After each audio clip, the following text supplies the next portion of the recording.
आज मैं आपको 7 टिप्स दूंगा जिससे आपका स्टडी टाइम टेबल वर्केबल हो जाएगा, प्रैक्टिकल हो जाएगा।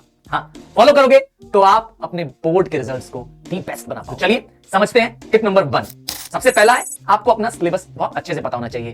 क्यों? क्योंकि सिलेबस के अकॉर्डिंग आप प्लान कर पाएंगे, क्योंकि एनीथिंग बियॉन्ड दिस सिलेबस आपके लिए वरी नहीं होना चाहिए और लास्ट मिनट पैनिक से बचाता है। तो सिलेबस का लिंक डिस्क्रिप्शन में दे दूंगा, आप वहां से सिलेबस इजीली जाकर के डाउनलोड कर सकते हैं, कॉपी कर सकते हैं। दूसरा टिप, सेट क्लियर गोल्स।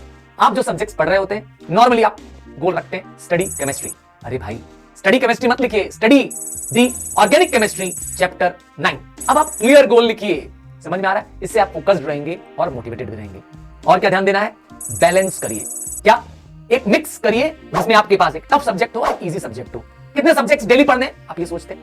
तो मेरे हिसाब से अब आपके पास टाइम धीरे धीरे कम हो रहा है, तो एटलीस्ट 3 सब्जेक्ट्स रखिए एवरीडे, जिसमें से एक टफ सब्जेक्ट होना चाहिए। वो टफ सब्जेक्ट आपके अकॉर्डिंग होना चाहिए। याद रखिएगा, किसी और का टाइम टेबल नहीं, आपका खुद का टाइम टेबल होना चाहिए। तो एक टफ सब्जेक्ट होना चाहिए और एक इजी सब्जेक्ट होना चाहिए और एक सब्जेक्ट मिक्स ऑफ बोथ, जिसमें कुछ न्यूमेरिकल्स हो, कुछ थ्योरी पार्ट हो। आप ऐसा कर सकते हैं। इससे क्या होने वाला है?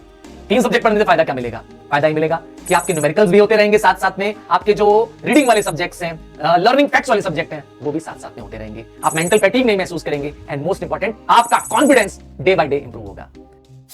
चौथा, क्या करिए? स्टडी स्लॉट फिक्स करिए। मतलब जब आपके पास हाई एनर्जी है, आपका ब्रेन सबसे काम है, सबसे रिलैक्स्ड है, वो है मॉर्निंग। तो मॉर्निंग में लर्निंग सब्जेक्ट्स को इंक्लूड करिए और इवनिंग में प्रॉब्लम सॉल्विंग, मतलब न्यूमेरिकल बेस्ड सब्जेक्ट्स में। मतलब लर्निंग हो, टिपिकल सब्जेक्ट हो, जहां आपको याद नहीं हो रहा था, वो आप मॉर्निंग में करिए।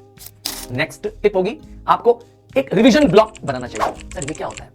चाहे तो वीक में एक पर्टिकुलर डे या एक पर्टिकुलर आवर्स छोड़ दीजिए जिसको आप यूज करेंगे रिवीजन करने के लिए। आप चाहें तो डेली रिवीजन ब्लॉक भी बना सकते हैं। इसमें क्या करना है? आप जो चैप्टर पढ़ चुके हैं उसका रिवीजन करने के लिए, रिकॉल करने के लिए उसका यूज करेंगे। नेक्स्ट, ब्रेक जरूर लीजिए।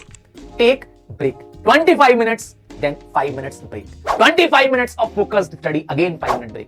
तो इसको रिदम में 4 या 5 बार आप कर सकते हैं। पोमोडोरो को यूज कर सकते हैं। आप इसको कुछ इस तरीके से देखिए कि अगर आप एक कंसंट्रेशन ऑफ द स्टूडेंट का एक सर्टेन इंटरवल बाद क्या होता है, ब्रेक होने लगता है, तो वो जो आपको ब्रेक्स मिलते हैं आपको रिचार्ज करने में मदद करते हैं। और क्या करना चाहिए? टाइम टेबल के साथ फ्लेक्सिबल होना चाहिए, क्योंकि देखिए लाइफ अनएक्सपेक्टेड है।